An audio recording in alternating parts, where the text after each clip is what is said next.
Did you ever invite old Alex to play on your team? Alex, you play Team name? No. you play basketball? No. It's the one with the hoop. Yeah, I know. All right, so let's look at where we left off. So we were, let me bring up last version of the code here. I watched him last week back here. What team were you on? What? I have the originals in my bag. Oh, I don't need it. It's Sure. fine. Yep.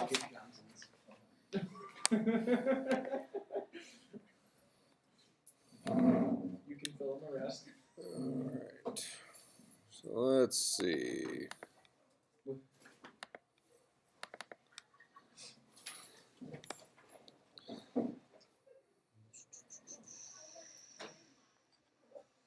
Project Snowman. Index. Okay, so our current setup, we just dropped. What were we messing with at the end here? That. Oh, we don't have it inside the app. We just put the button out here for now. Okay, so the idea is that we could I think we put it in with a test credit card, right? Yeah. And let's go ahead and log in. Yeah. I want to log into Stripe.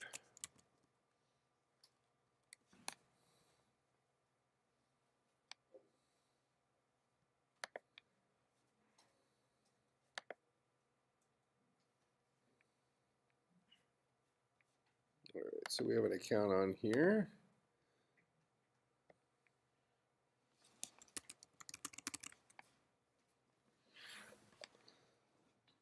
All right, so we currently have this, I think by default, it's in test mode. And we, Oh, it's live. How do you get it on live? Did you put in bank account information? well, I don't know. Up at the top. Top left. Oh, I might have just clicked it at some point, like when I was clicking around on the screen. Oh, it won't let you go live otherwise? Yeah, mine doesn't go live unless I want to start putting in my bank information and stuff. Oh, well, have I put stuff in here? Account settings.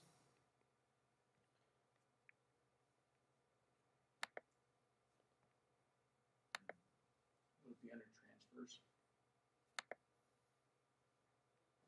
No, I haven't put it. No bank account on that. Who knows? All right, so it's in test mode, and we should be able to see what sample payments. So that's what we're up to next. What happens right now? So if I go in here and I do a payment under was it 4242 4242? And the other two don't matter. Well, they don't matter at all. Except for the year, I think it has to be after 16.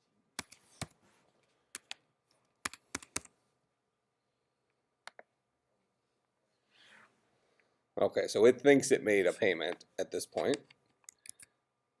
And then we should be able to see that payment in Stripe is the idea, right? And can we? That's what you were saying is the issue? Yeah, because basically it just made a post request right to itself where it sends a token. The token has to be processed, and Okay, I guess let's, it's supposed to be processed on server somewhere. I mean, I don't see why you couldn't do it all on that same page, but that seems to kind of defeat the purpose of the security of the token. I get it. All right, so let's open up our code, because I remember that if we use their stuff, their built-in stuff for payment processing, then we shouldn't have to have our own server, as what I thought we had read last time.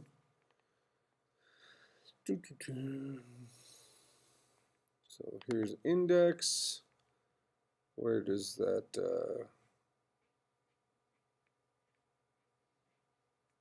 Here's our Stripe checkout. So there's the form, method post. we should be posting to checkout.stripe.com / so that's their server. So this shouldn't be posting back. To wherever action is, I think, right? Well, no, because Space specifically told us to leave that blank because we're launching from their source. But I get what you're saying now. That source is just where the job description is, isn't it? Was this data key from us? I don't know. Or was that copied? Let's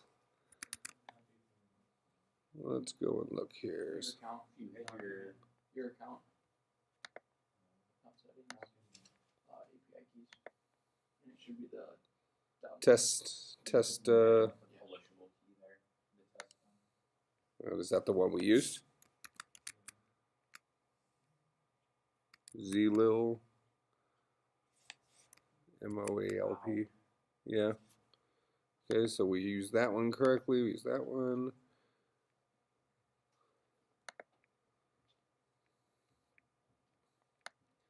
So for form action, Since it's blank, it's not posting anywhere. I get it. I get it. So if we, let's go to, I'm going to open up a second Stripe page.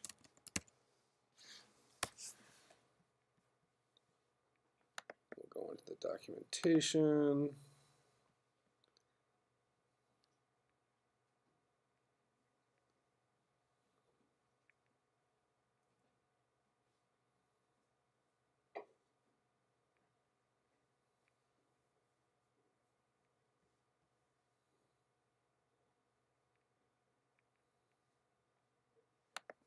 All right, so this is the website.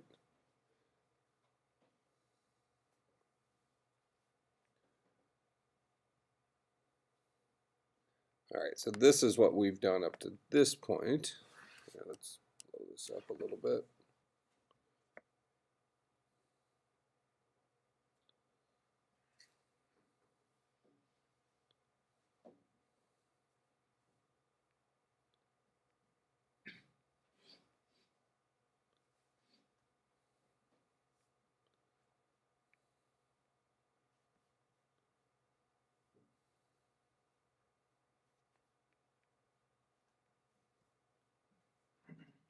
All right, customer arrives at the payment page,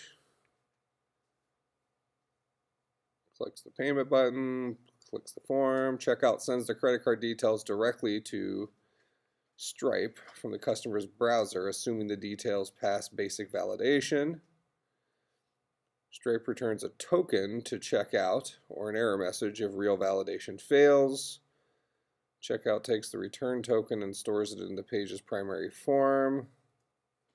The one surrounding the script tag above. Checkout submission. So this is where you're saying your server uses the posted token to charge the card. Checkout security accepts the card information, but does not initialize a payment attempt. The actual charge request is triggered from your server. Okay, charging the customer immediately. Once the form with the stored payment token is submitted to your server, you'll want to use the payment details just collected. Usually this means 3 actions. Okay, so that means if the server is returning to us, Stripe returns a token to checkout. So where do we get that token? It's return, well, it's in that post request that form is going to make to, I mean, right now action is nothing, so.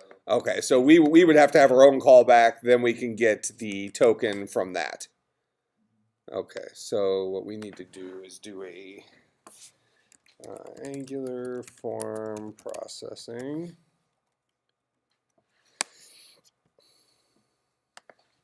So we'll create a function that should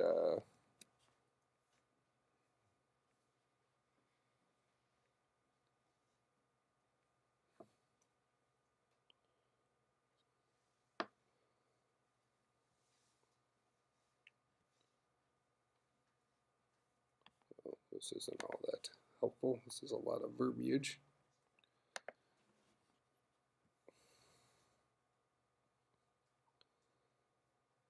All right, so this is going to be our form controller. Here's a form. Yes, the action is still nothing, but we associate it with a form controller. So I think that's how we can handle this with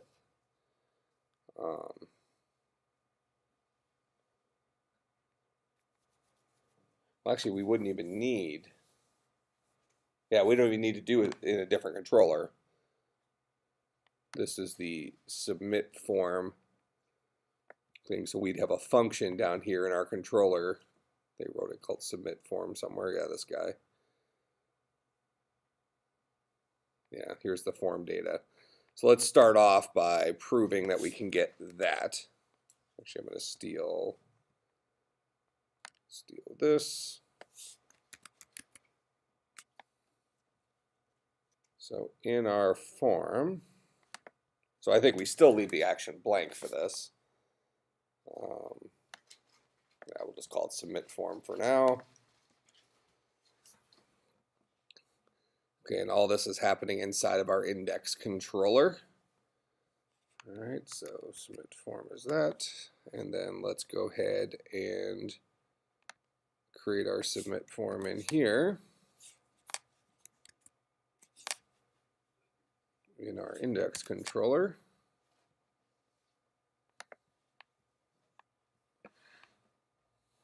So we'll put it right there.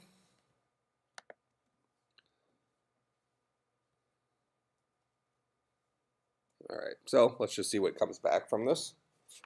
So we'll open up the console. So now this function should get called by Angular when we submit the form.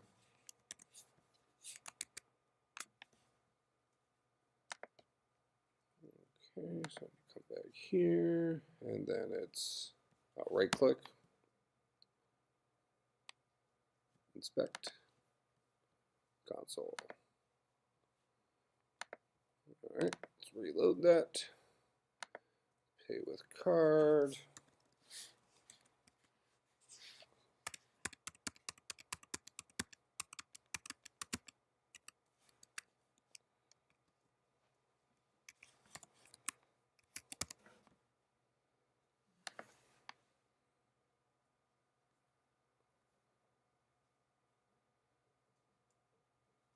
That was very underwhelming. I expected we called that submit form there, and this should go to submit form. Method was post, and the example they showed an action of that. Let's go back here.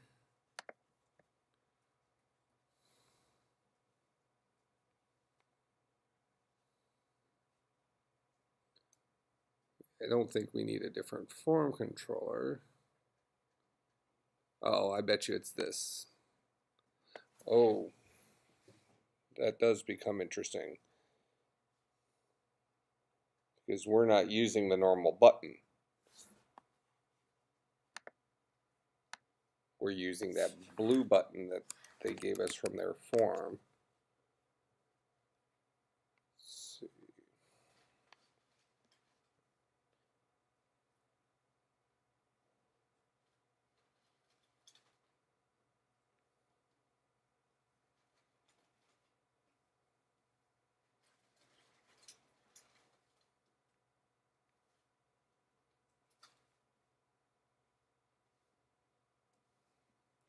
We might need to build our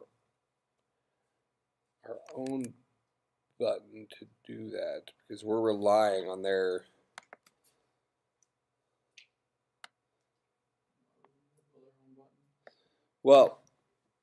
this button is, inside of our form is this button, but that's all coming from that script. In fact, actually, I wonder if can we see the, if I click pay with, can I view this? view frame source.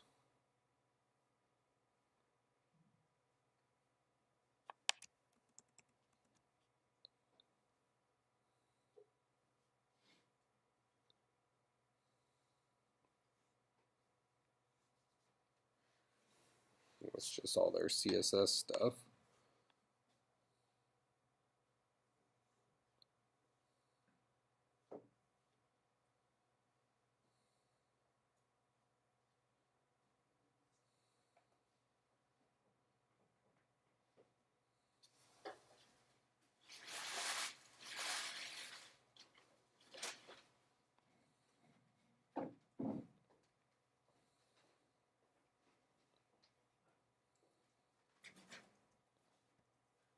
Where's their actual submit button?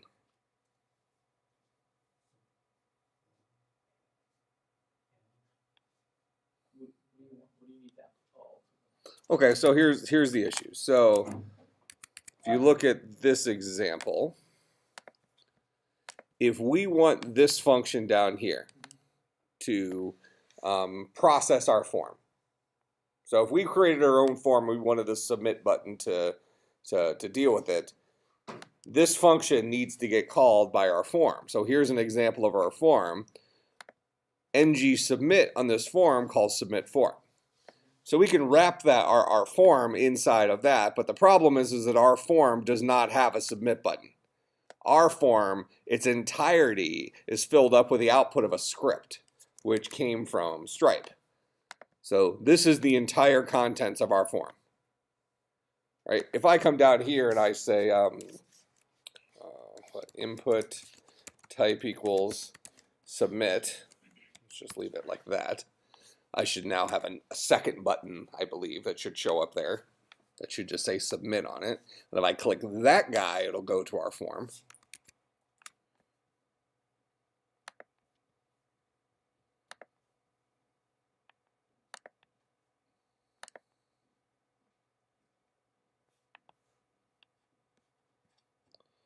All right, there's so if I click that, there's my undefined posting data. I didn't have anything that came in there.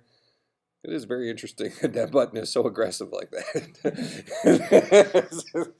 It's very much in your face. Yeah, so hitting that button does the ng submit to this. But if I'm using their built-in thing like this, I have I can't get it to get over to that submit button because of how this functions. So let's go back and look at their documentation some more. Because we need to be able to get this Stripe token. I found on their page, it was some, what appeared to be at least a third-party library, but they advertised it as, you know, this is our Angular support. Okay. On their page, and that thing gave me the token, and I could like console log it and see all the pieces in it, like the last 4 digits, whatever the CDC thing you put in there was. Email if you had that. Okay, that was still using that blue button? Yes. So as I'm Slightly differently, but yes. okay. Well, so we'll look at that, but I want to understand how this is supposed to work first. So we get to the page, we fill out the form. We've done that. We click the checkout, Stripe does its thing, we get the little green check mark, and at that point in time, we should get a Stripe returns a token. What is a token to checkout? What does that mean? Is that the token that returned? Is that a token that we can then use to check out? Is that just their weird way of saying that? Or an error message if real validation fails. How do we get this? Because if we're using their built-in setup, so embedding checkout in your site,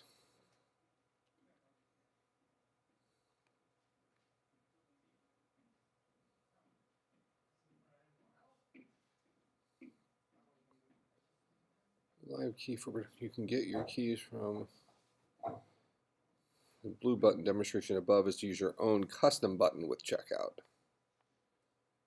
So should you use any? Yeah, that's kind of. I think that would offer you a little bit more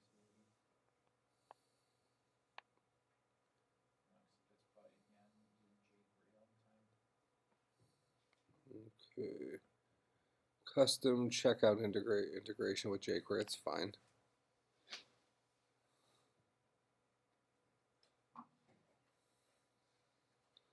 All right, so this must give us the Stripe checkout process. And then here's our custom button. Here's our script. Where's our form? We don't get one of those.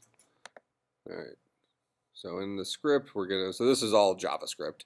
So this gives us the Stripe checkout stuff, the ability to do Stripe checkout, which I have guess gives us that. We have at least access to that variable, Stripe checkout. So that must be set in here. Then we're creating our own button called a custom button, whatever.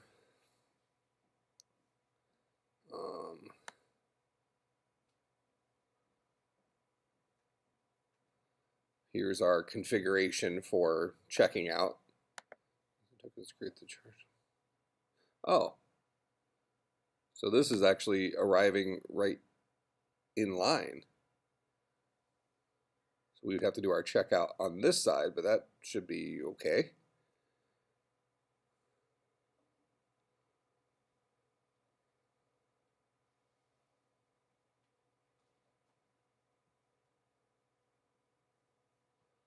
So this is creating our handler. So this is the callback for the checkout button. So we're configuring our Stripe checkout, putting in our, oh, they actually give us our key. So unless this is a, the test key is identical for everybody, but I can't imagine that's the case, No, especially since right. it's, oh, so yes, I always like sites that tailor their examples to associate with your account.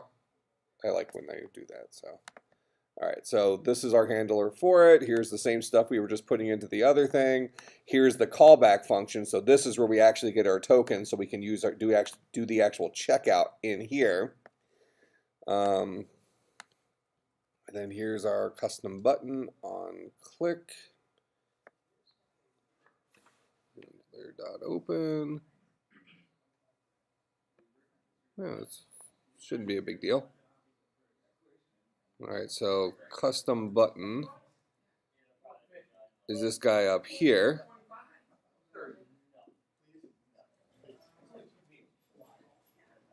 Okay, so custom button is this guy up here. On click, we're going to call this function where we call our handler. We tell our handler to open up the checkout.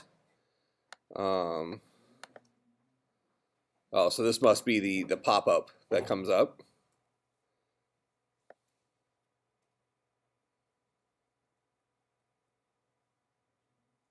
Yeah, this shouldn't be bad.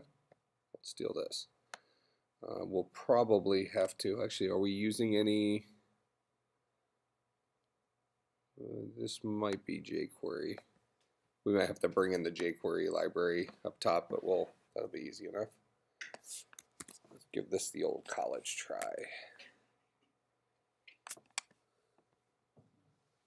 All right, so we're going to take out the ng submit. So we're not actually going to use Angular to process this. We're going to use, just get rid of all of this for right now. So we're not going to have a form.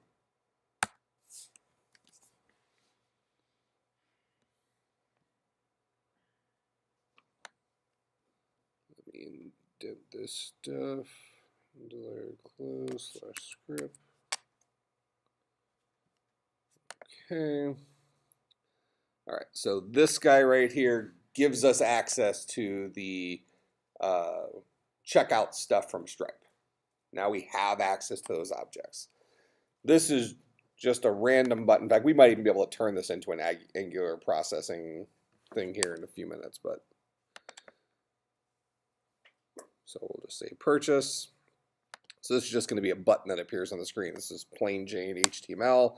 We just happen to give it a unique ID called custom button. All right, here is the function that will get called by Stripe checkout when it's done, specifically giving us the mysterious token that we need. So why don't we do is it console dot right? I write stuff out. Console.log. Capital C?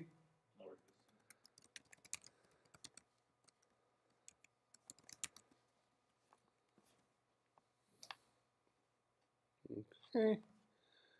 That should work there. Just proving we got the token. So here's our custom button. This is the part that might not work unless we bring the jQuery stuff in. But when we click on this button, we want this function to get called. This function then just calls our handler, telling it to open. Huh? You could just do an ng click on a button and have it call that, right? We can, but then do you lose access to handler? Or can we do that in Angular 2?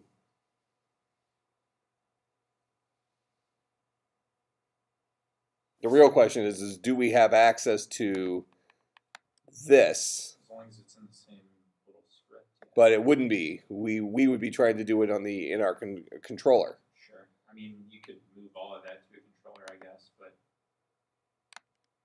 or just embed it all there. I don't know. But yeah, jQuery is probably easier. Well, it's the same. They're both just JavaScript. Yeah. But this guy right here is providing for us, I assume, among other things, this variable. Or that class, probably. Something called Stripe Checkout that allows us to use Stripe stuff. So how we get that into our controller might be more difficult.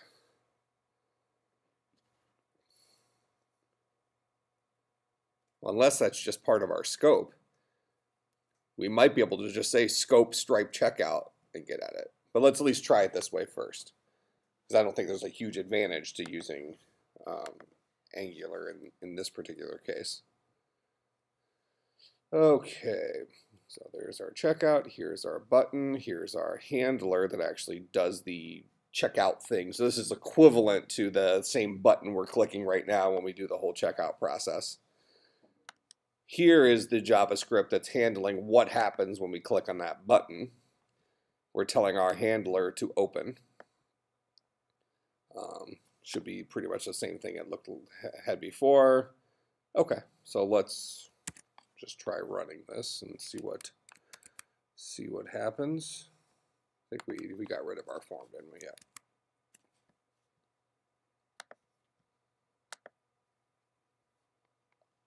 All right, there's our purchase button up here. So we click on that.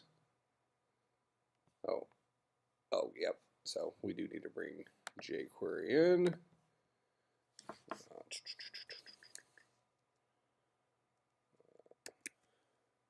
jQuery.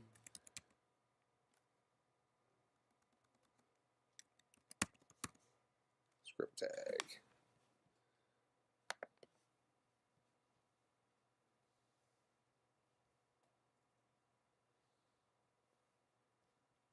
That's what we want right there.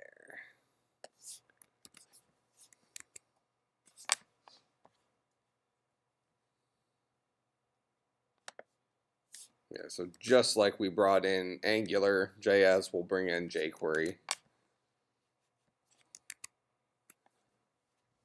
Should be happier with Roro. You missed your closing strike. That would make a lot of sense. All right.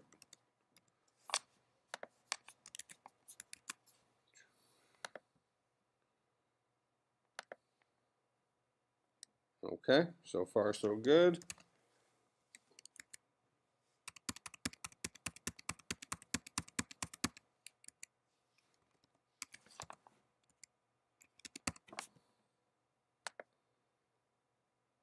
Process. Show me the token. All right, there we go. So we got our token now. So from that, we should be able to do a process. Oh, look at all this information we get. We get our IP. Okay. So now we need to go through what checkout looks like.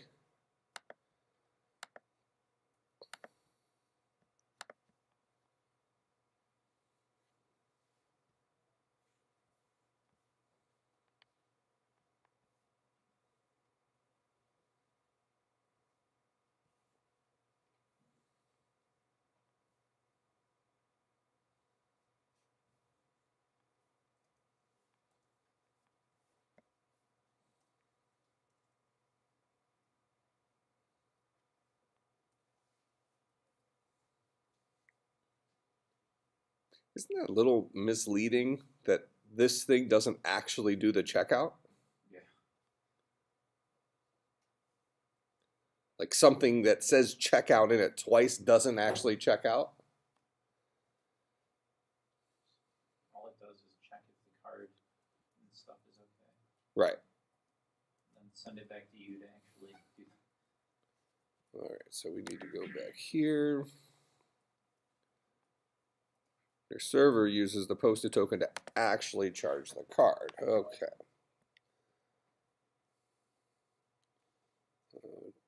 Node is going to be our closest. This was the first thing I saw that says that we might have to do this on a server. Using checkout.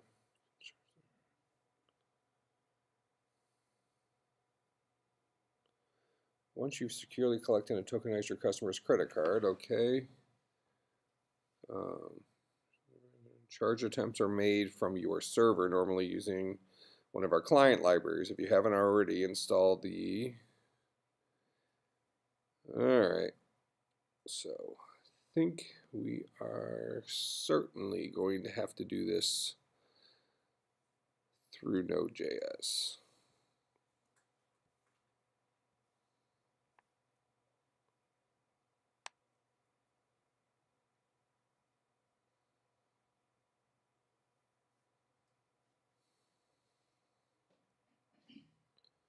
So we would call our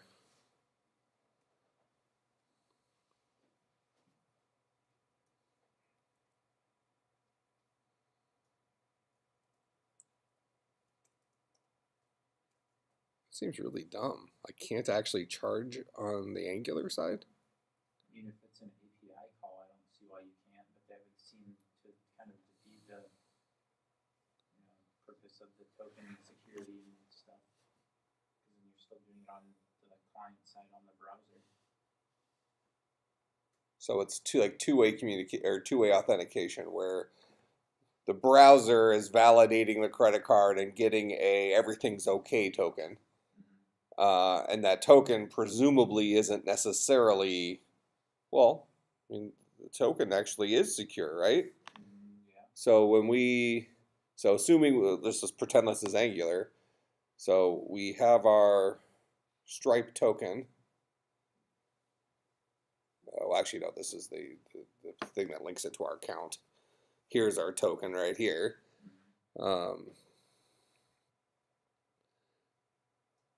Stripe charges create. That's probably just a wrapper around there. Yeah. If you can find the RESTful API, you can maybe do it. Here's the amount. But I mean, if we have to send them that token anyways, I don't know how we're any more secure talking to a server. I mean, all I'm doing is sending the token from the site over to my Node.js server.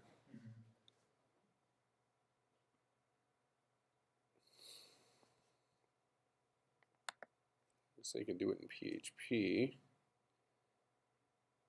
Yeah, it's still server side.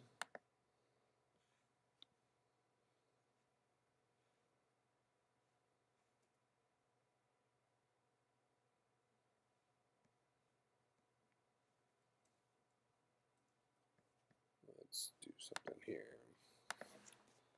Stripe, charge, credit card, Angular.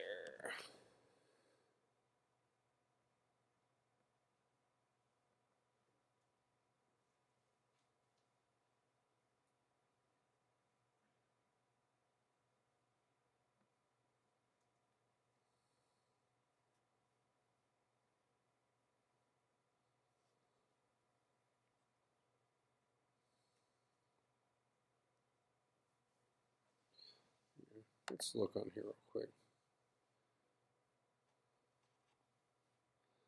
Once you've securely collected and tokenized your customer credit card, okay, so we've tokenized the credit card information. You can charge the card Unlike collection, which occurs in the browser, charge attempts are made from your server. There must be a good reason for that. Normally using one of our client libraries. If you haven't already installed the library from your favorite language now, okay. So it sounds like we need a node server. I mean, we could sit here and look for a workaround. We could probably, you know, if we can get the moons to align, figure out how to actually do the charge through the browser, but it seems like they have a pretty good reason not to. They didn't disclose that pretty good reason. I think I see why. Do you see that's your secret key there that your server would be running? Oh. So you're not going to have access This is that absolutely. That is absolutely 100% the reason. Yeah, that secret key must be private. So we don't want that stuff sitting in JavaScript scripts that somebody can right click on and say show source and see that secret key. So, yep. Public private key encryption, and this requires the private key in order to do it. All right. Good enough reason as any. All right. So, now remind me, did we looked at some node stuff at the beginning of this class, didn't we? All right. So, yeah. We're still fine. All right, so that means we must already have Node installed on this machine. So let's go ahead. Did we also look at Heroku or talk about Heroku at all? All right, so for those of you who don't remember, that was zipping around. All Heroku is a place that we're going to put our Node server, so it's, you know, because we can't long-term have it running on our laptop. We're gonna have to put it someplace else for it to actually run. But for right now, we should be able to manage our payments here on our laptop. So let's go in here. Dropbox. Go to.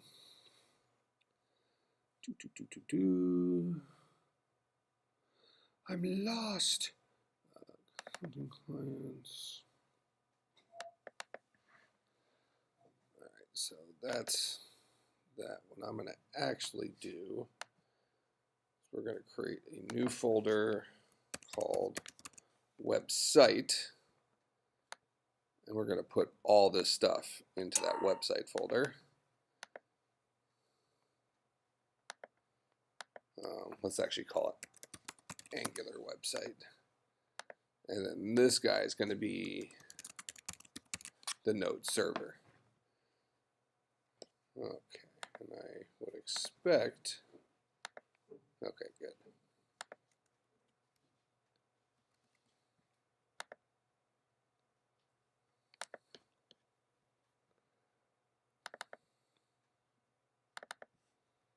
Okay, perfect.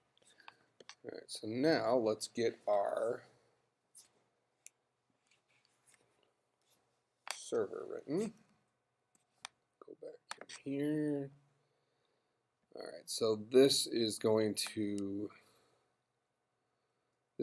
code that it'll take to charge a credit card, but we're still going to need to receive that token. So this is going to have to be inside of a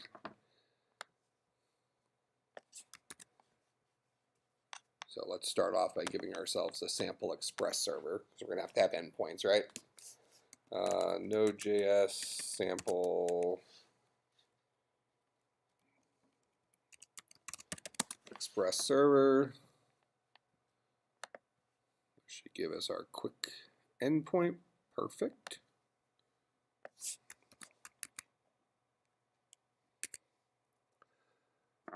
All right. And actually, hold on. Didn't we did a thing before with scaffolding, right? When we were talking, oh, but we're not using Mongo right now, so that's not going to really help us. We'll just do it.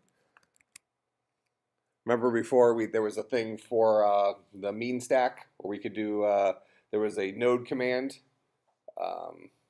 that scaffolded our entire directory so everything was in the right place for doing, that was in here, right? I thought we had a command that when we were looking at our example for them, we went through that tutorial that one class on the mean stack. right? And one of the commands we did at the very beginning created kind of a node directory structure. Oh, like, we generated some Express project? Yeah. Yeah, but it created all the folders and stuff like that, but we don't really need that for this because we're not going to be generating our sites from this. We'll just want a simple Express thing. I think the real benefit of that was having Jade as our, was it Jade or Jinja, whatever it was, as our templating engine plus Mongo, and having it all created for us in one like kind of directory structure that worked. All right, so let's create a new file in here. We'll call it app.j. Ooh, that's not where I need that goes. That's not. Okay. All right, there's my Express server. All right, we'll just make sure this is working first. All right, and then we'll go and install. I assume we're going to have to install the server for, or the Stripe package. Okay. Express is already something on this machine, I believe. Tab here.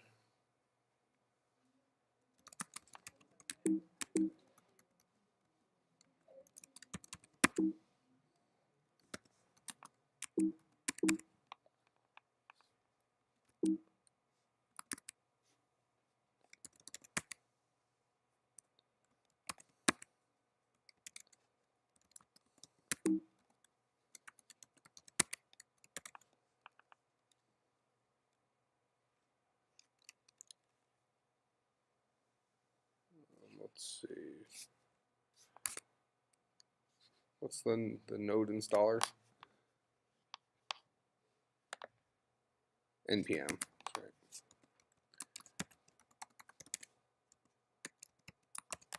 I don't think we need to do this, but I will, just so it's local in this directory.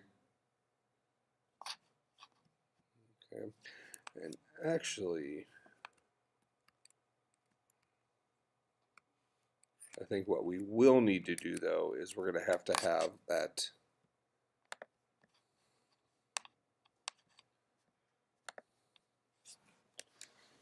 let's see, node package JSON.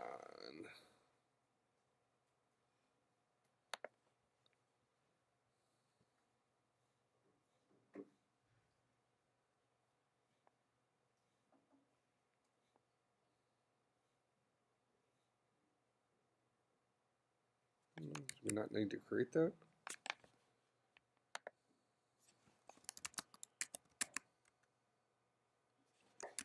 Listening on port 3000.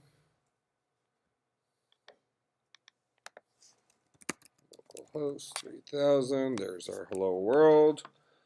Okay, so we want to give ourselves a checkout endpoint.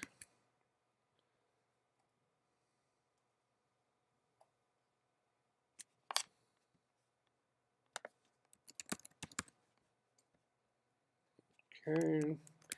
Oh, before we go any farther, we want to go ahead and get the correct client library. There's the npm install Stripe. I might as well just steal the line.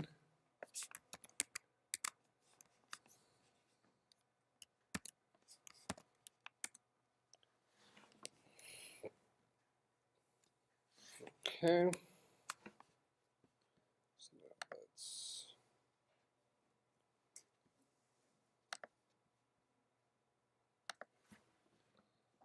actually, just while I'm here real quick.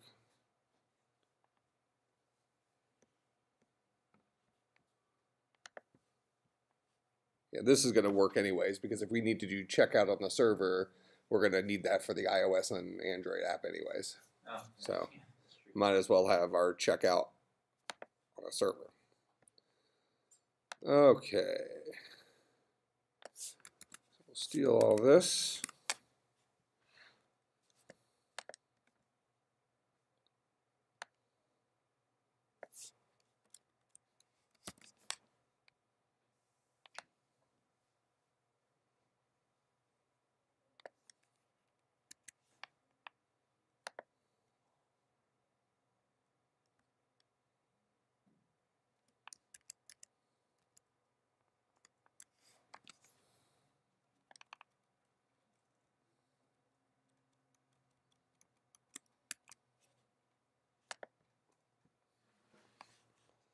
All right, so we're gonna have to pass it something called Stripe token.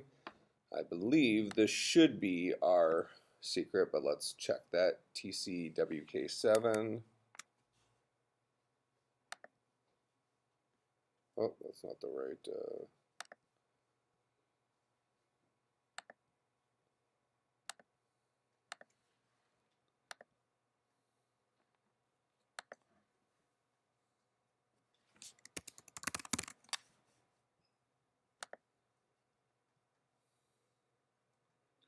TCWK7, yep.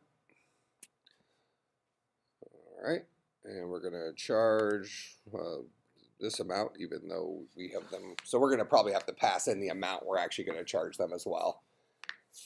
But we should at least see a sample charge here. Whatever. And then I suppose for right now, just to test to make sure it's working. Can it get it from the token amount? You would think. But, I mean, that's not what their example has. But in any case, so I'm going to run our other one, and we're going to grab our token. We're going to paste the token in here. And actually, we probably could just do that right now. I doubt that token expires. Except we've lost. That ship has sailed.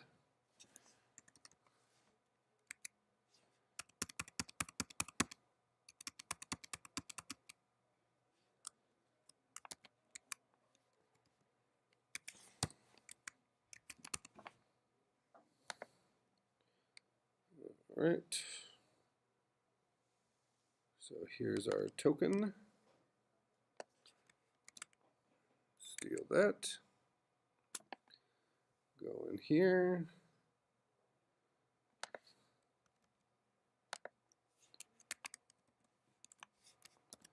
Paste that there. Set that there. And this should attempt to charge that when we go to the /checkout endpoint.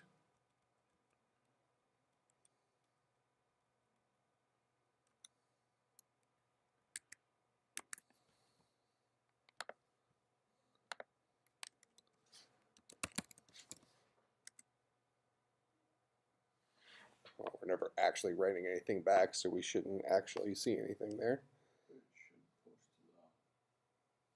Yeah, we should see it up on Stripe. So we should see payments, one payment. Okay. So our server knows how to make payments now. Now we just need to get the two guys talking to each other.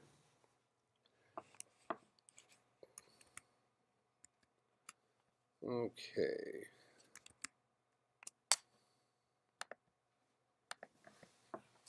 Angular call. Let's see. Post to server. Post to server.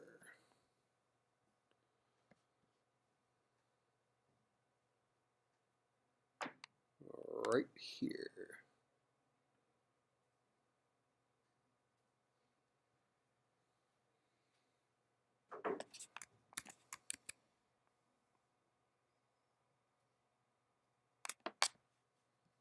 Is that app.js in your node server? Yeah. Okay. Yeah, that's right here. Okay, so I need to go back to index.html. This is where we're actually getting our, whatchamacallit, dealie, our token. So inside of here,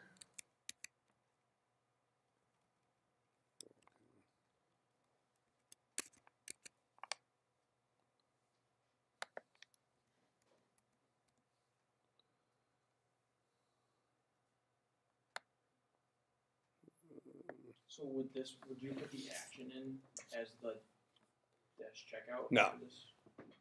no, everything's gonna be the same as we're doing right now. There's not, in fact, actually right now we don't even have a form. Yeah, we're literally just passing the buck using our handler to Stripe.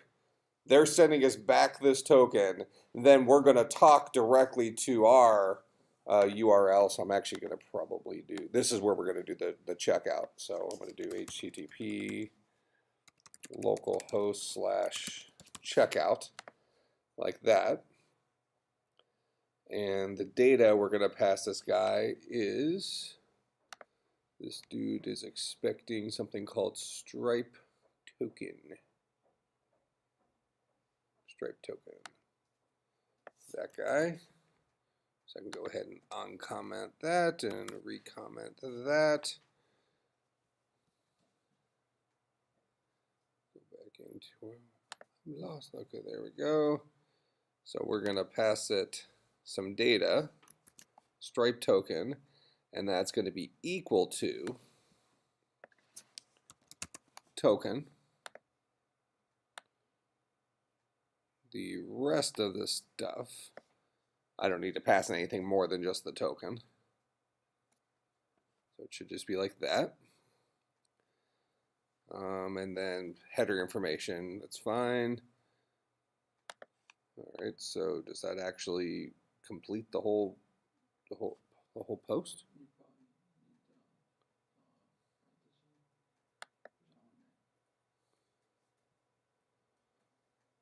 You didn't copy the parenthesis and other curly brace and that. Oh, thank you. Parenthesis. I got the parenthesis, but not the curly brace. Did you, or is the text editor just pasted in there weird? Well, this is all currently in a. All right, so there should be a closing curly brace. Okay. This one closes the headers. This one closes the HTTP. And there probably should be a, oh, it actually doesn't need a semicolon because it's actually a. And that must have been the one below it then. Because the other one gets. Oh, I did already have it. So that closes the HTTP call. Okay, this closes this function, this closes this handler. The comment back there, Which one? the one that you just deleted. Was that saying that you need to pass the token.id? Or just the token? Use the token to create the charge with the server. That's a good question. This is asking for the Stripe token.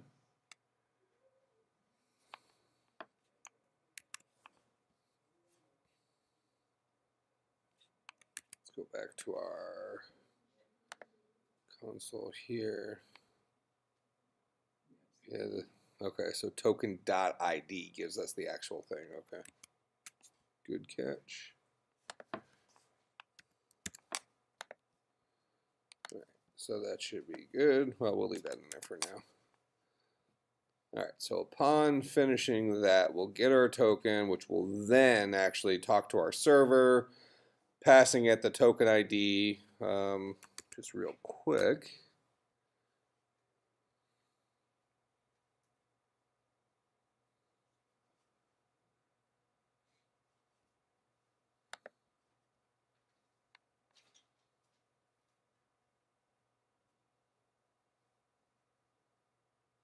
It doesn't look like it actually tells us the amount of money we should be charging them. Look inside the manual. I am looking in there. Okay. That's weird. What's the metadata? Yeah. Good call. Yeah.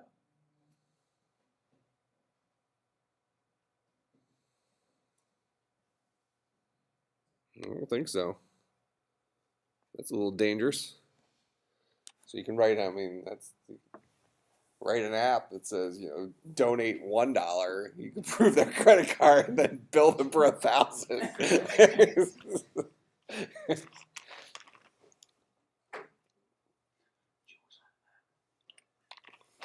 then you send it to a couple overseas accounts and then back to you. So with that in mind, we should probably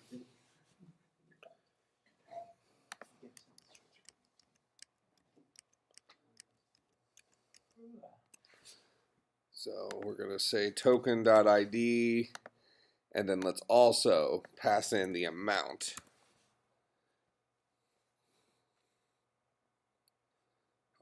And then for right now, we'll give it, what was it, 2,000? Just to hard code it in there, but that'll remind us that we're going to have to pass in the amount. Okay. That ends that. That ends that. That ends that. That ends that. Okay, so now over here on our server, not only are we getting the token, we're also getting the amount.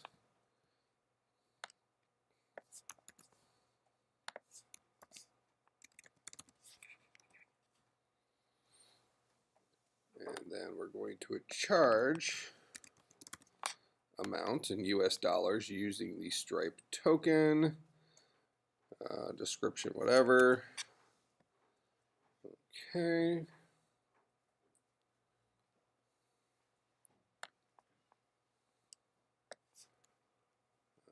So what this should be, this is just response dot right.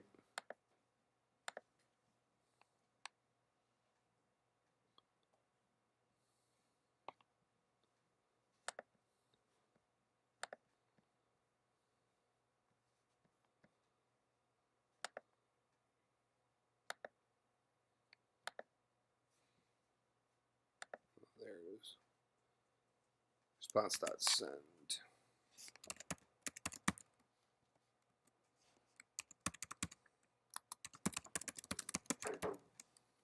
No. Else.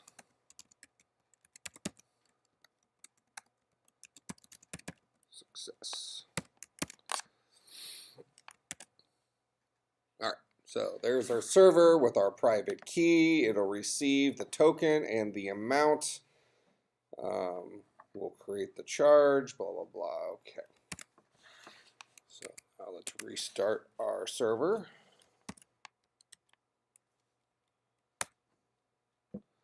Listening.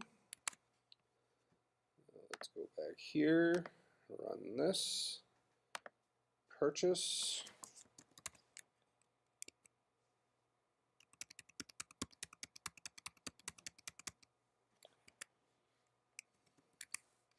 Oop.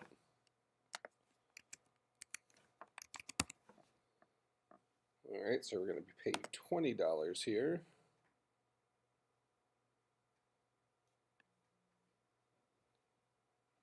All right. Oh, that happened behind the scenes, so we didn't actually see it printed out.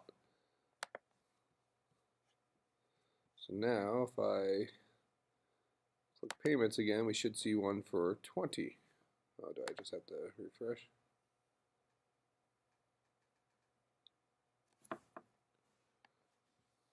All right.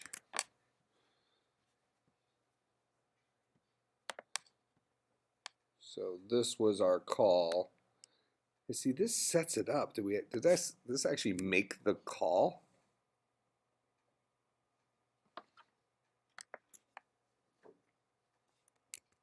Here, let's test something here real quick. We'll go into our app.js. What is this one? This one is console.log. Actually, is that right?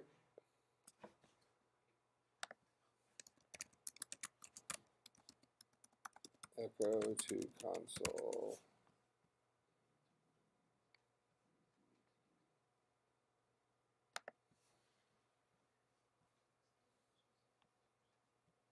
Yeah, console.log.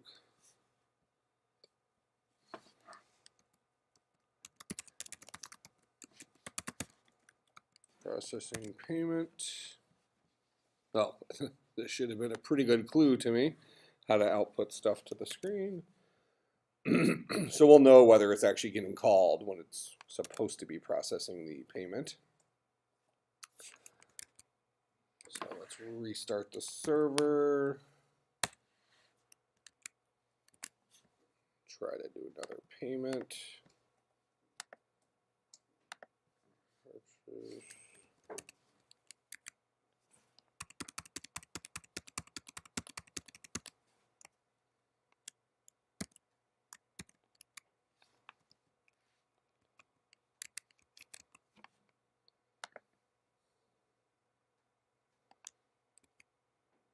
Okay, so we should see processing payment here if it had actually tried to call it. So that HTTP thing isn't actually making the final call.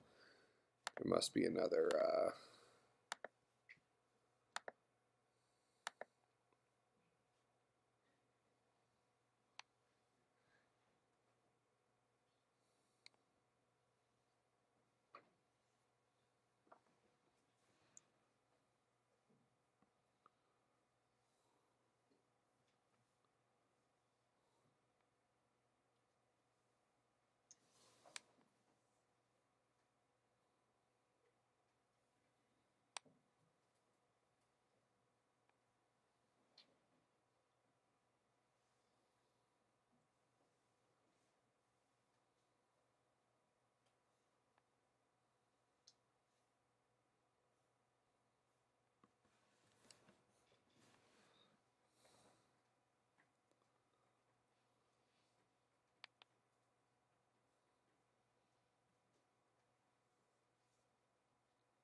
oh, this is taking HTTP in as a parameter. That's why it's not doing anything. We need to sending form data to server AngularJS dot post.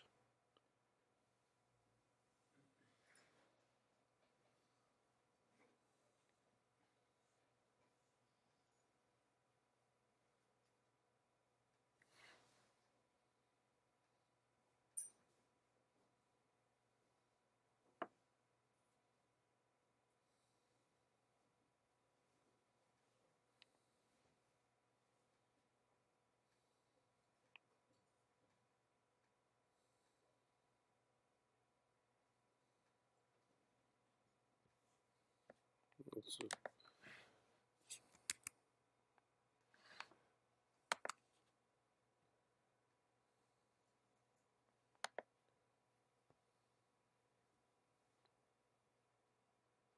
Takes the URL, takes the data.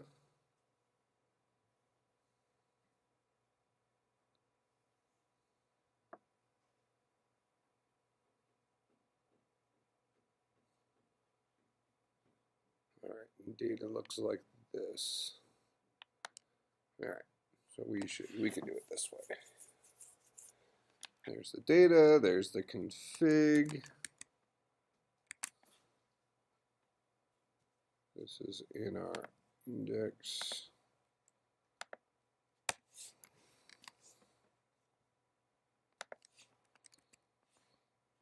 Okay, and our data is stripe token.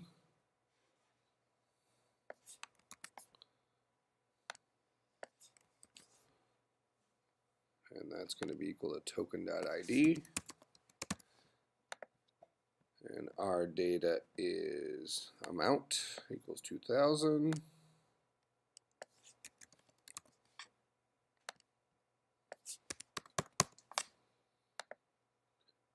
Right, config.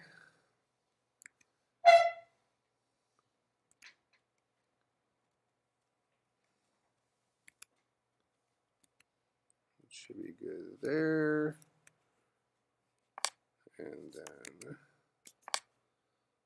lastly,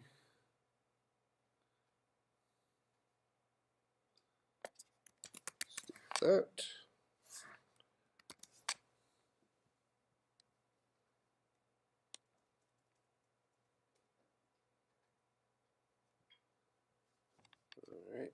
this is going here.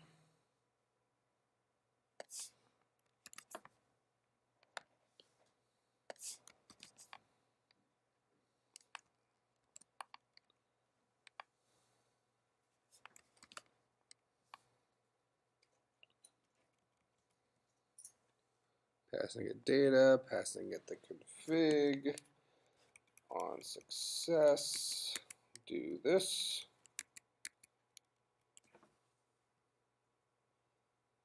We'll just print. Let's see, we're on console.log data. That's on success. On error,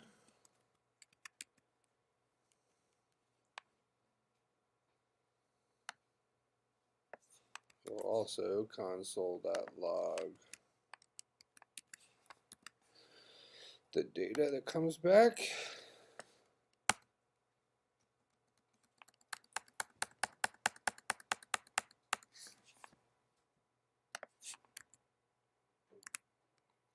Error. So we no longer need that. All right, that should actually do the post now. I think we actually could have probably pulled it off with what we had before by just putting a dot post after it, but this breaks it into individual pieces. It will make it easier for us to add additional parameters later if we decide we need to pass more stuff. All right, so that's that. We don't need to change our server at all, so we just need to reload our page here and check out again.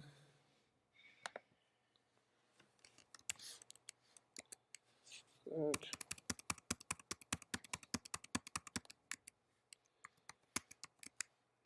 2, 3, pay the $20, blah, blah, blah. So we should see processing request over here.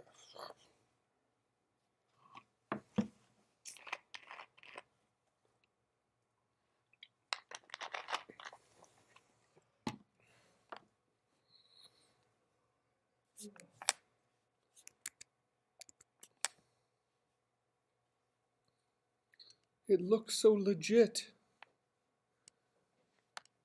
We're seeing that get printed out.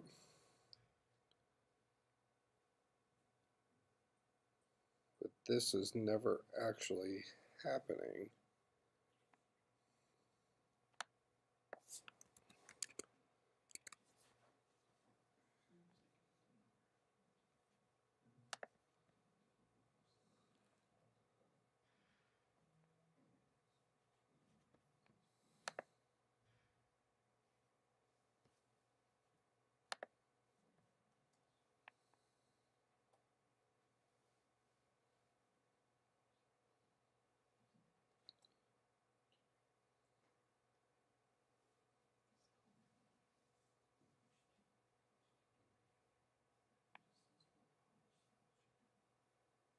So this doesn't act like there's anything special we need to get at HTTP.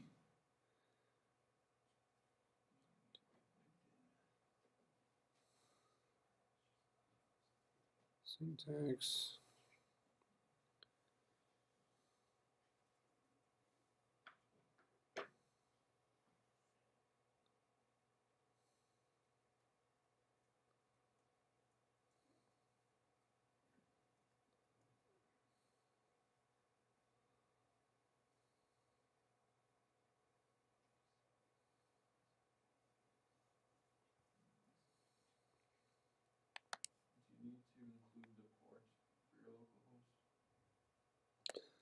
You would.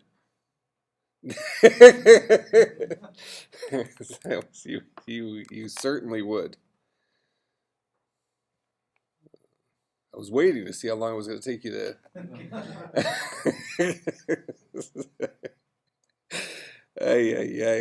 I also think that we're using the older syntax for HTTP post. Because this is Angular 1.48 and newer, it uses this other syntax, but let's just try making the one change. My guess is it is backwards compatible. So this is port 3000 checkout.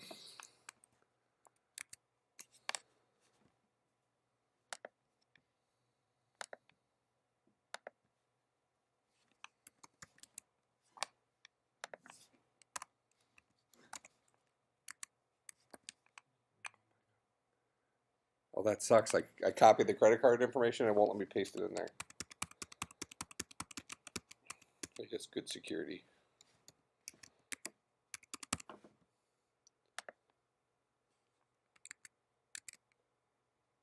Did you restart it? I shouldn't have had to. Right? No, you changed the. Not in Node. I only changed the Angular.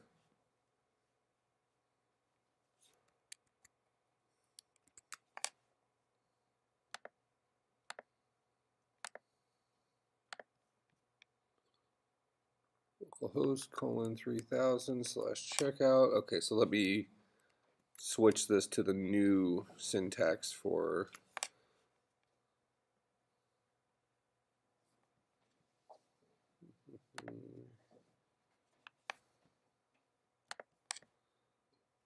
this is the updated syntax. Should work the same way. So it's response.data.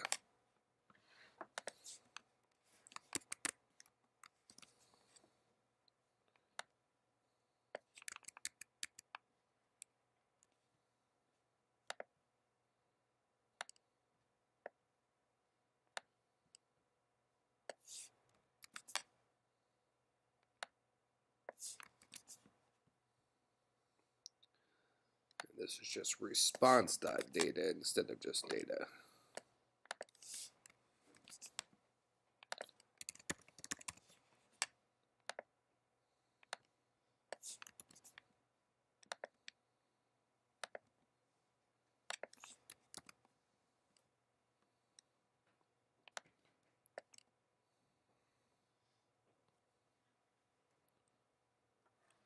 Okay. Localhost :3000/checkout, passing it data and config. Here's our data, here's our config. Just to test something here real quick, I'm just going to do a refresh on this page. At the very least, it should show that we tried to process something here. Processing payment, so we know that outputs correctly. We'll go ahead and restart the server just because. Make sure I've saved this page. Let's try another payment.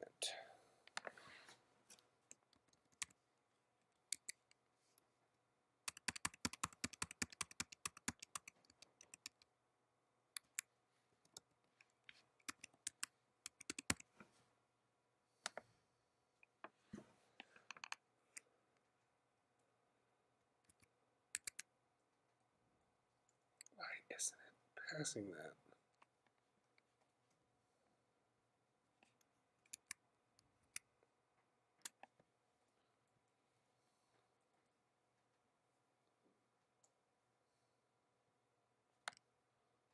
There's our console there.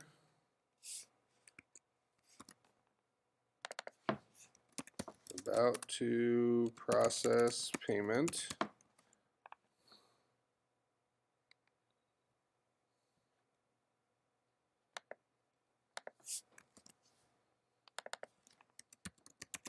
Finished. Is the dot then source read? Is that connected to the? Yeah, that's like the new syntax, the new way of doing things in No, but is there spaces between it or no? Between that and the dot and the last parentheses. Because I think it has to be What, connected to this? No, if you delete it back to that backline. Oh, I gotcha. Like Yeah. I think it's fine the way it is. Yeah. I think it is on that back line right now. But even if we didn't deal with the responses, it should have still worked. You know what I'm saying? I mean, Would it have aired out though? I don't think so.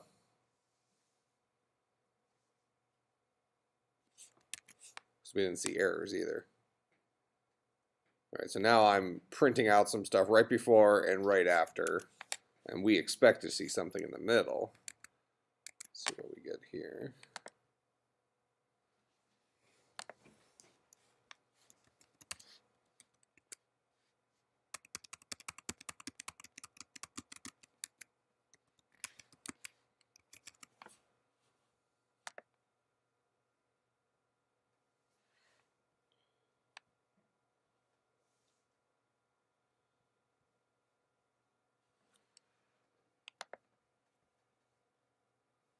Oh, that's interesting.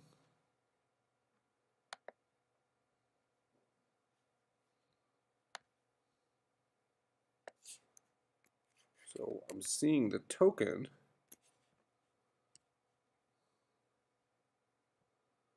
So this happens, but I never see anything else. Do you need the headers? Yeah. I mean, they're part of this. They're part of the config.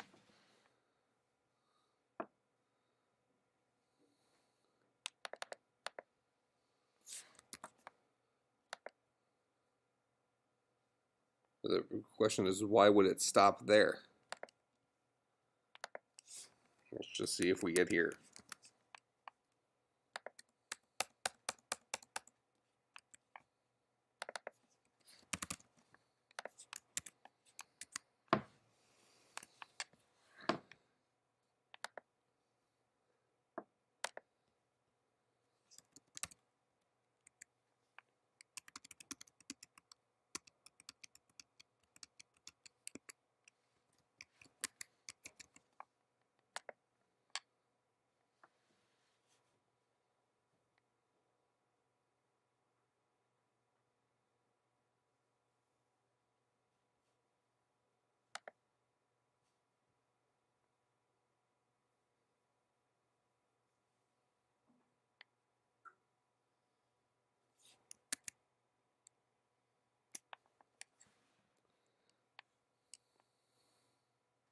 Does it have to do with it where index HTML is saved? Well, I mean, it's not even getting. I don't think so. Because shouldn't be saved with all of. Oh, because I had the old version open.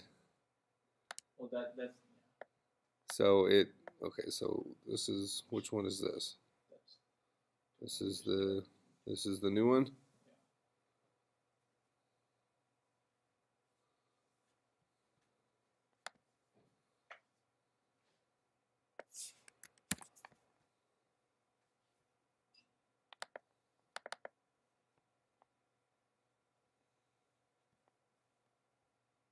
Okay, this is the one that doesn't have any of that stuff in it.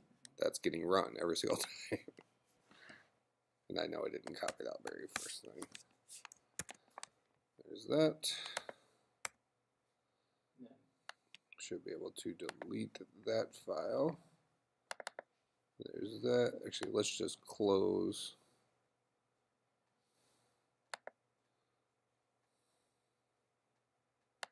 It's fine. Close that. Close that. Reopen this. And open this. Okay. I need to copy this real quick, because apparently we made changes to that guy last time. Not sure what the changes were.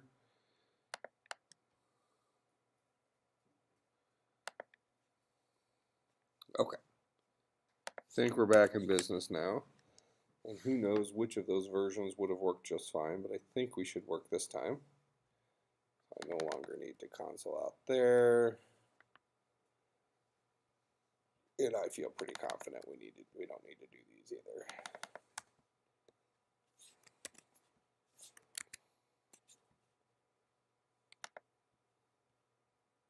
So all because I put that stuff in the new folder, and Sublime wasn't smart enough to notice that. I bet you, what's the text editor you use? Adam, I bet you Adam would have figured it out. I bet you- What does Sublime do? It just starts randomly assuming you want to store new files. If you have it open in Adam, it says like, It gives you some sort of indication. yeah, on the top it does.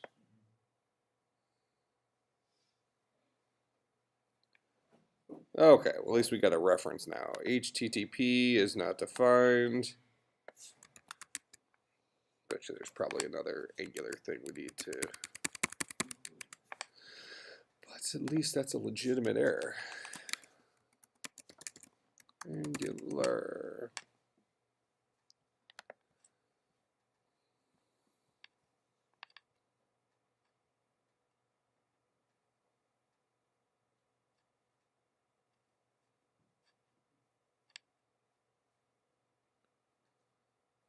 Oh.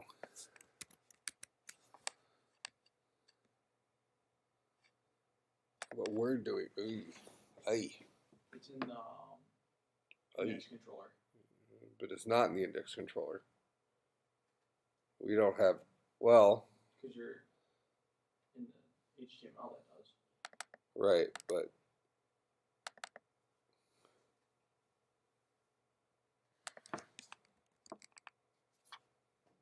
so what's that? Does this expose it to that? I don't know that it does. I guess we're gonna find out. Otherwise, we're gonna have to do this the jQuery way, which I guess wouldn't be the end of the world. Well, you created your own button, didn't you? Yeah, we're fine. I mean, one way or another, this will work. But just because I injected HTTP inside the controller doesn't necessarily mean that things that I made available here become available in here. Yeah, but We don't know if it's two-way. couldn't you create a function on your submit button? So on your button that you created, Yeah, the custom button, wherever you call that inside. I would have to set a variable equal to that token, because this is actually getting handled by the handler, because this is what the custom button does. It opens the handler. So those are disconnected. Well, let's just see if we have access to HTTP now, since we put it in the controller. Aye.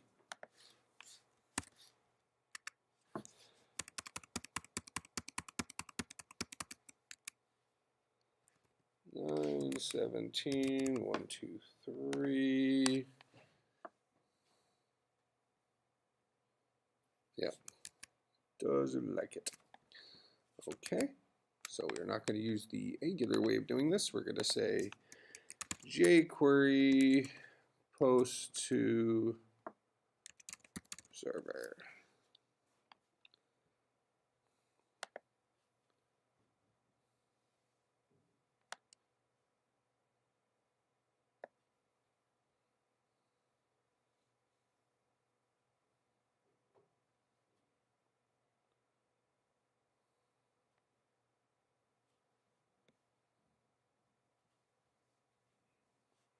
Okay, well, how do I get my data in there?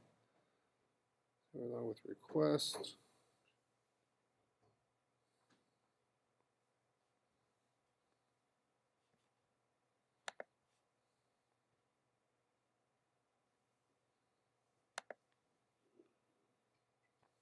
You show me a nice example.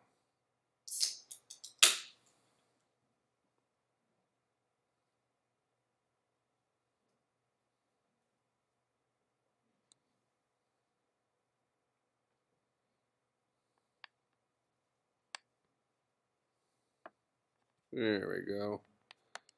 Oh.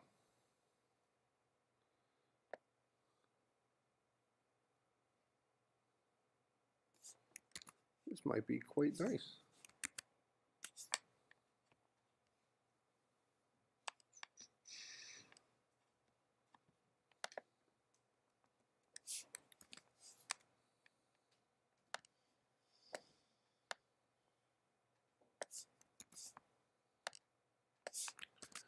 All right, that's where we're posted.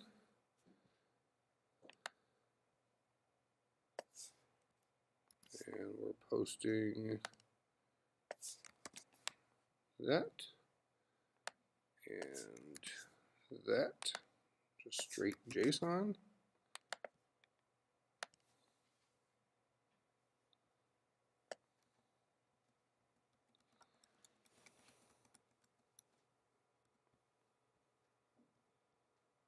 And we don't need the config or this data thing.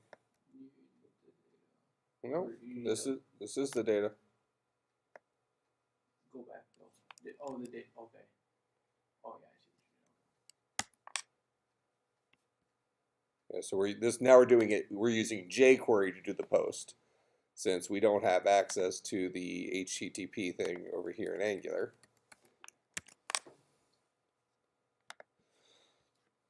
So we're using. Actually, now that I thought about it, now that we deleted stuff, we probably could have used. Let's just do it real quick while I'm thinking about it. I'm just gonna copy this so we can come back with it later if we need to. I'll throw data in there.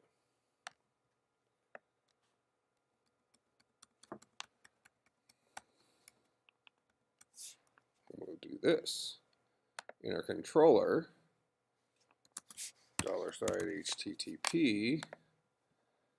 Can't we just say $scope dot HTTP is equal to $HTTP?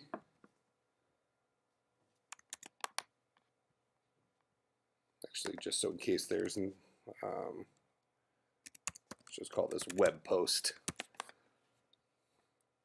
So then out here, we should be able to just say web post.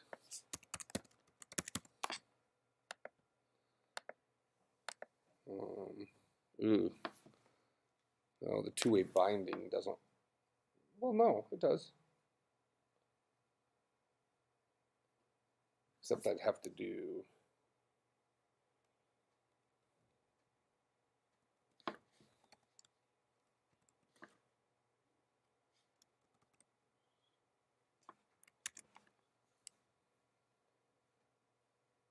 Because that's how I can bring something that's in scope out here. But that doesn't even look like it should work. Like, logically, that's the way we get access to it, but if this works... That's an HTML though, you're in a script. It shouldn't matter. Well, any place I want. I mean, we have to rely on that because we're going to be putting a different amount in here. Yes. But I was just trying to expose the HTTP variable to us through this thing called web post. I don't expect this to work. Let's just prove it while we're doing it. Then we'll go back and do the... Why did you put it inside the curlies though? Because you're in JavaScript, you're not in HTML. In HTML, that's how you bring it back. So you're saying that I should just have access to web post inside the script. All right.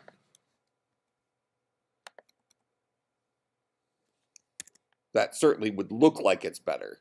But my understanding is anything we expose from our controller to the HTML document is done through the curly brace binding stuff or an Angular tag. So I don't think this should work. It's going to tell us web post. I've never heard of it.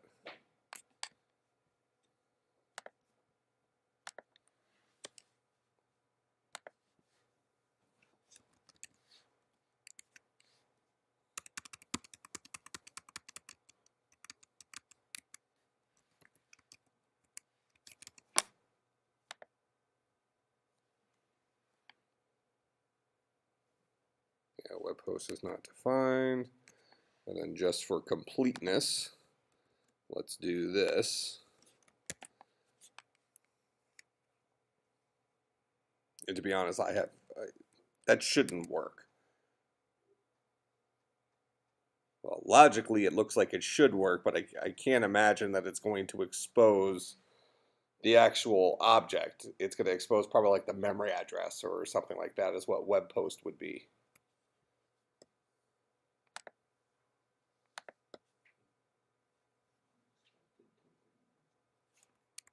Yeah, it doesn't know anything about that.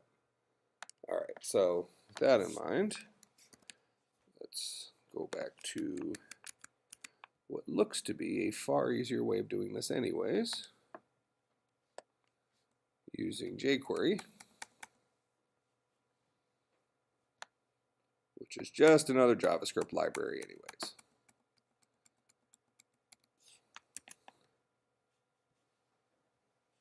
And I might add a really nice convenient one, assuming this works. Okay.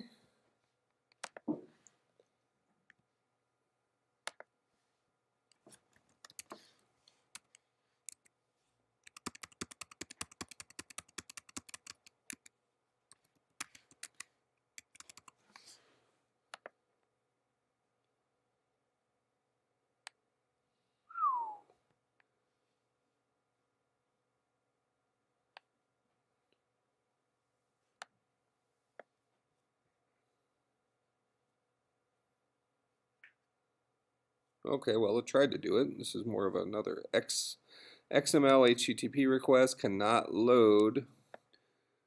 No access control allow origin header.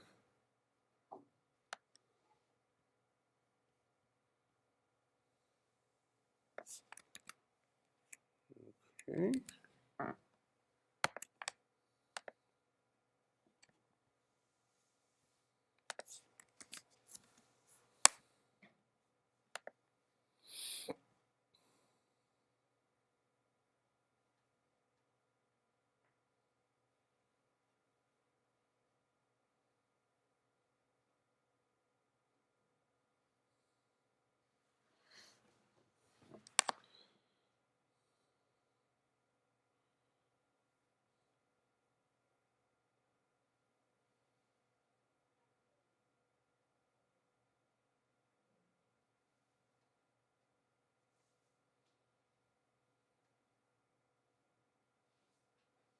No, that's not what we're doing.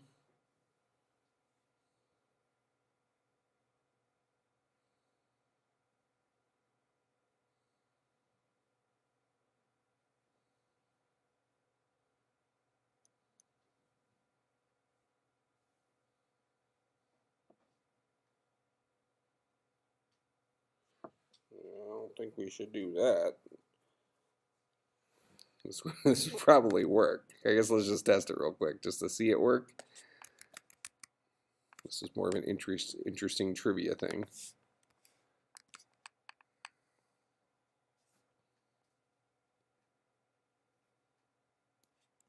Is it saying because it's on your machine? No, it's like it says because it's on a different domain. So you would think localhost would be on the same domain. We'll look at it more here in a second, but this is more interesting trivia that you could use to exploit other things. That this site exists that allows you to go across proxies. 917.23 pay. Yeah, same problem.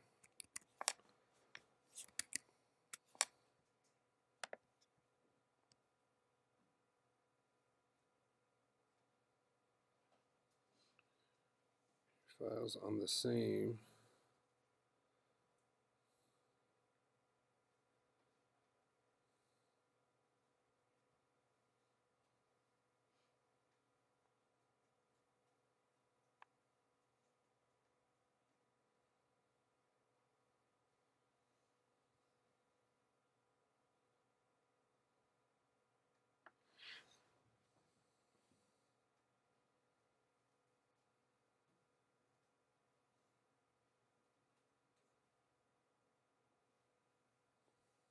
What was that f.use on the bottom? For the server side. It's down a little bit more. Well, one of the things I saw is they just said use Ajax. So what that means is we can do this. So now we're back to Ajax. So let's undo to get our stuff back.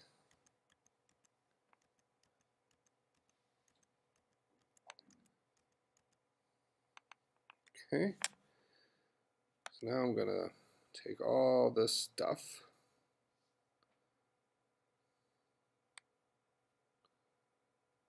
Post ends there. And we're going to go into our index controller. And we're going to do $scope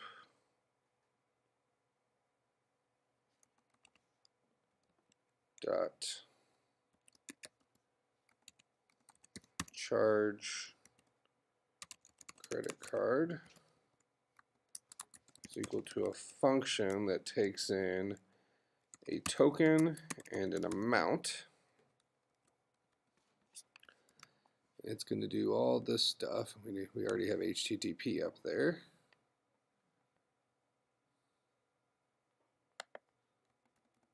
Pass it the token, pass it the amount. There's our config.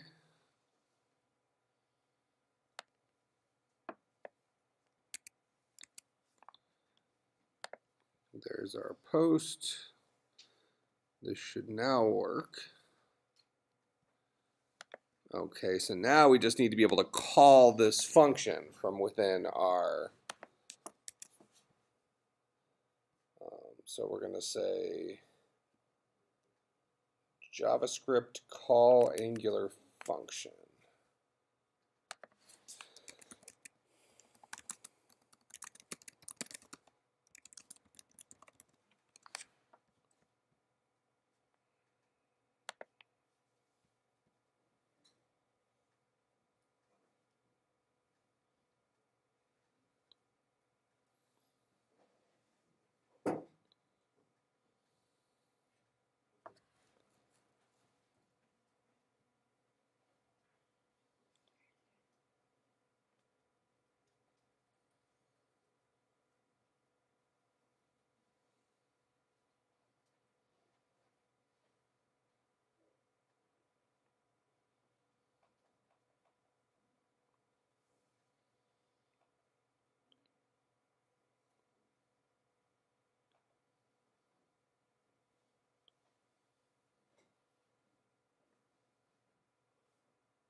Okay.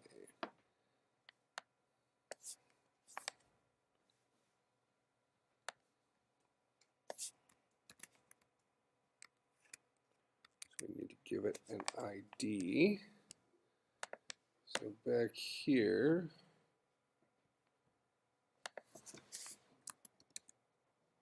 ID is equal to index controller. That way we can find it. And down here, I can get rid of all of this.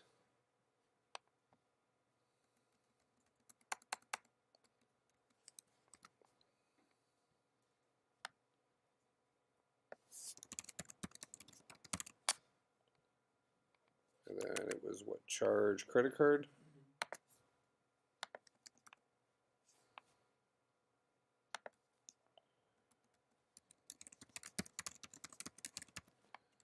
And it's going to take token .id and then amount. Let's do 2,000 there. So this should find our index controller, which allows us to get at the scope, which should then allow us to call the charge credit card function, passing it the token ID and 2,000. Charge credit card function is inside here. Charge credit card takes token and amount and should do the HTTP stuff the Angular way inside of an Angular controller. Okay.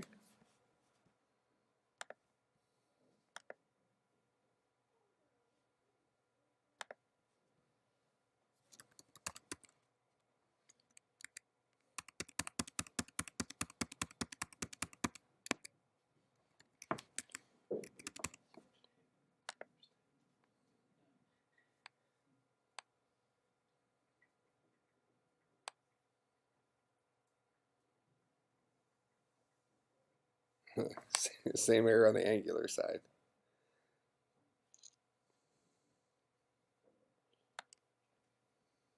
Origin is null, therefore is not allowed access.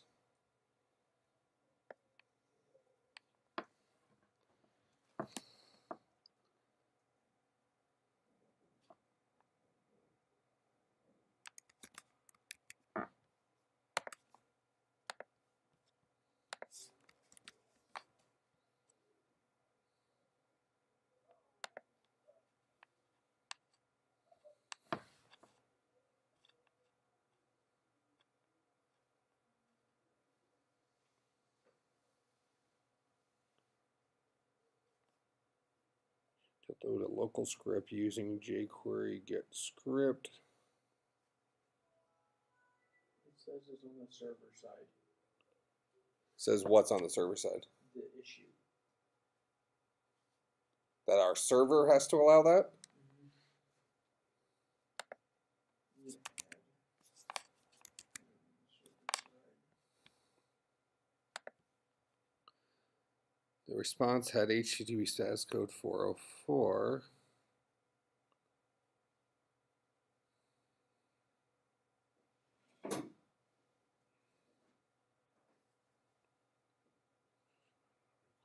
Resource. Okay. So access control, allow origin, node express.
Okay, so we can use cores.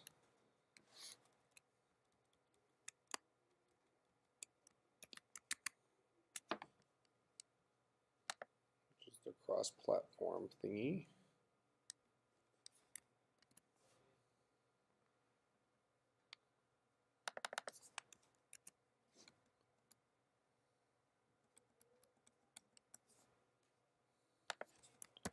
And then tell the app to use cores.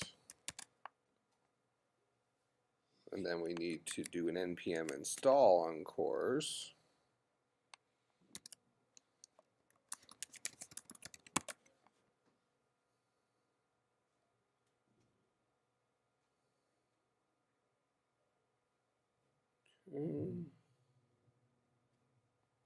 Should be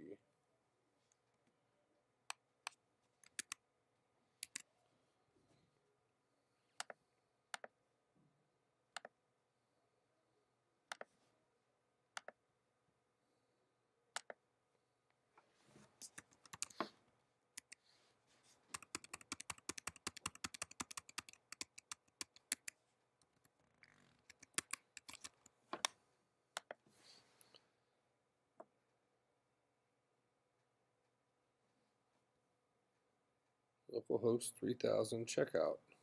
Cannot post to that. Oh wait, is it a post or is it a get? It's a get. Now it's a post.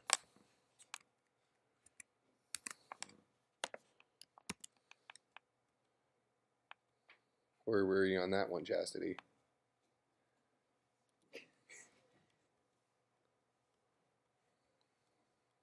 Restart that. This is so passively working into conversations. Recording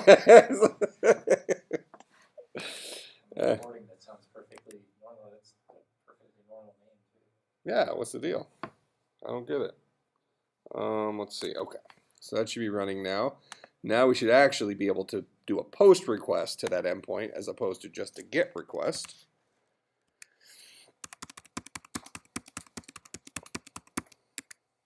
Nine 17 1 2 3.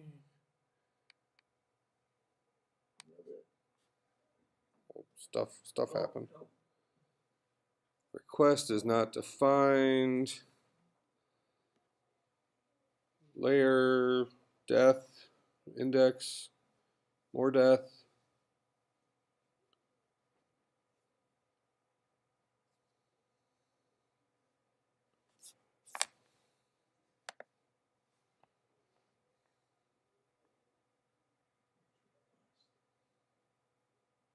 See where if you click where it says index controller dot j, go down, top right, click that, see if it goes to your thing. What's the response? What was the failure response?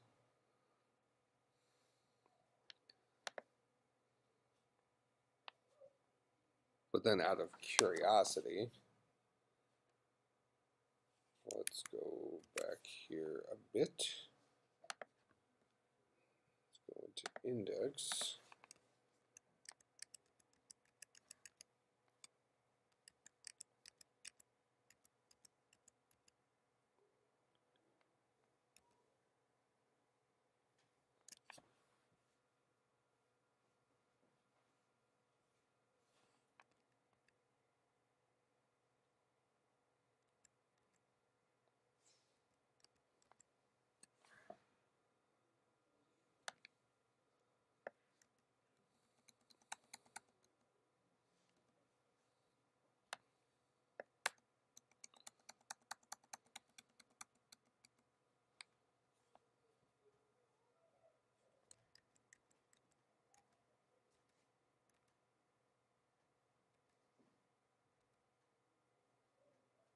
Oh.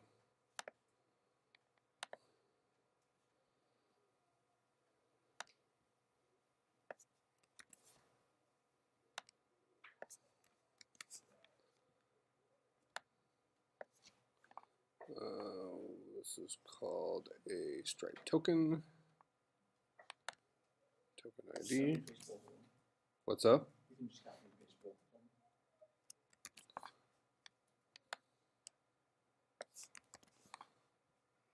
Okay.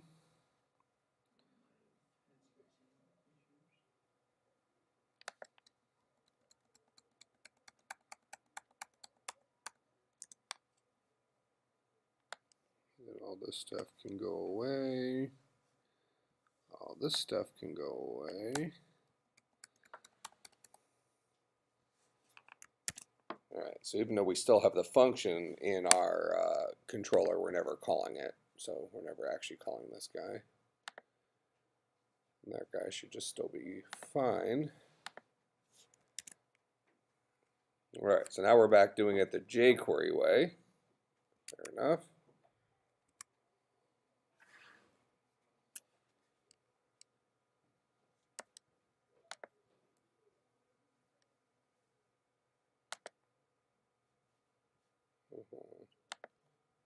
I would have expected that to clear out when I. It's because you're in the sources. You're not Oh, in the- thank you.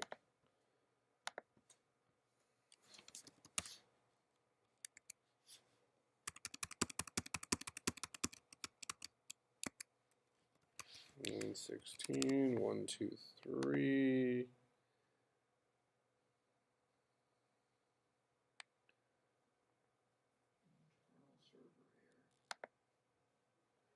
So is there an issue within the server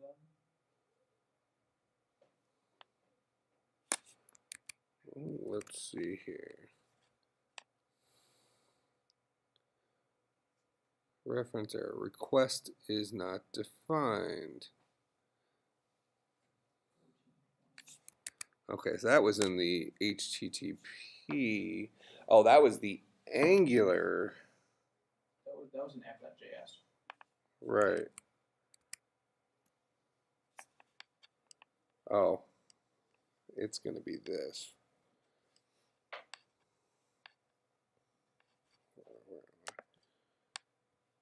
This is where it's complaining, partly because it's called REQ, not request. And I think also because we might need the body parser thing.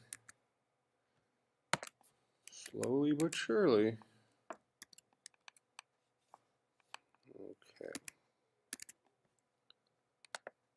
Well, the good news is that means that the information was actually sent to the server.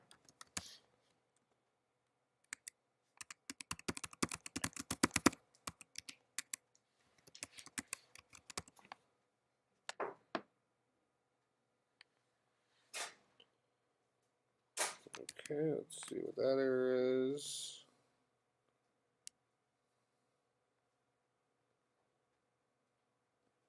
You go down, I think you passed. I passed the new one? Yeah. Go up just a little bit right there. Not read strike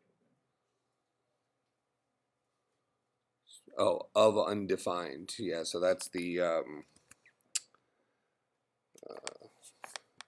let's see. No. Node get post params.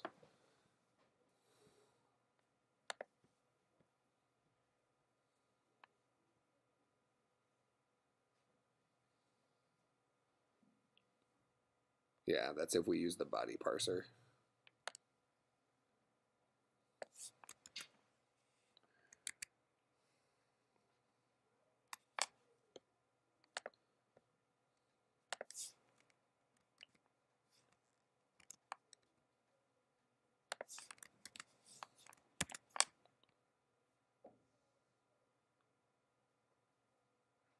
I don't think we have to install anything for that. Well, let's try it. We'll see if it screams. We'll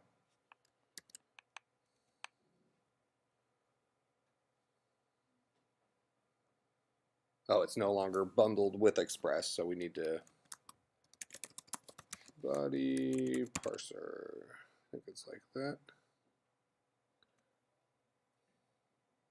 No? Is it an error? Or is that just a...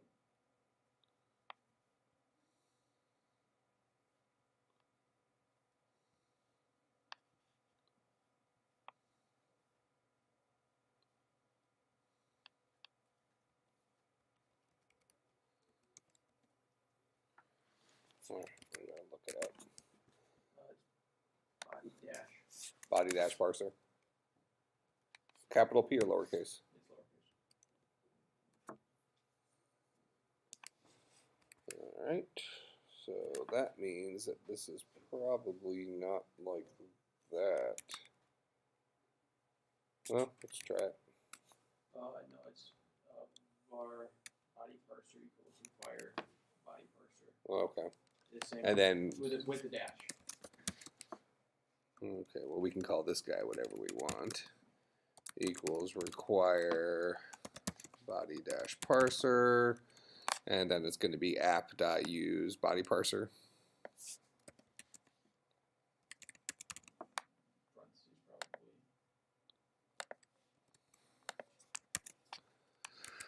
Let's give that. Uses individual JSON.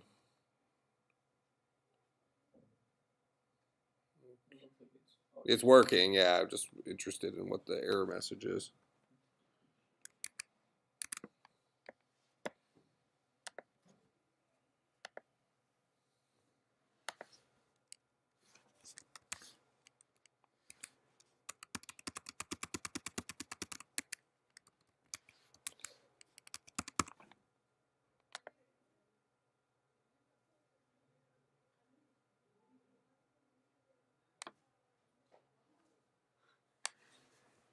Objection.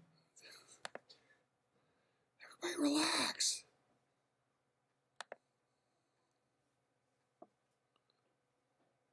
All right. right at 8 o'clock. Timed it perfectly. All right. So we'll take our break, and then when we come back, what we need to do is we need to now bring the payment stuff inside the application instead of this random button that's sitting out there, and have somebody request a service, and that service then needs to be, well, there's two things we need to figure out. One is, now that we can actually process a payment, I think last time, didn't we decide that we would rely on the owner to send payments out when something was? I think we decided that once you submitted the request, that it would be paid for, 'cause you don't wanna be going back and forth.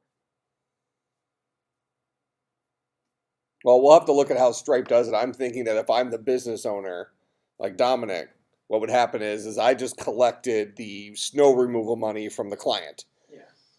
As soon as the service provider actually removes the snow, at that point in time, the Dominic would then send money to the service provider. That is the cut. Yeah. So that's going to have to probably happen through like an admin console or something like that.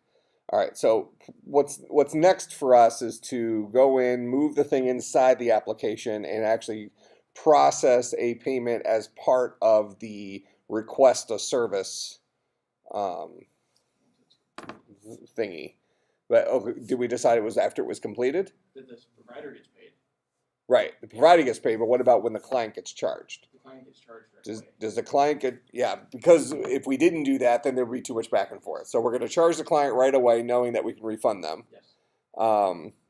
So as soon as they go in and say, I want snow removal, there's two things we need to do in there. One is we need to figure out how big their yard is. So maybe initially what we do is we do like small, medium, large, just as a placeholder, and then charge the 3 different rates depending on that. Because I think we still needed to, oh, actually, no, we have Dominic had said for snow removal, how to judge, By cars. yeah, number of cars in the driveway. So we'll have to give them a drop down for that, or some way of describing how many cars would fit in the driveway. And then we'll charge them accordingly, whatever that means. And then we'll have to deal with the other side of it where the provider finishes up the payment. All right, so let's take 17 minutes. Come back at 8:20. And I'll see you then. Get this uploaded.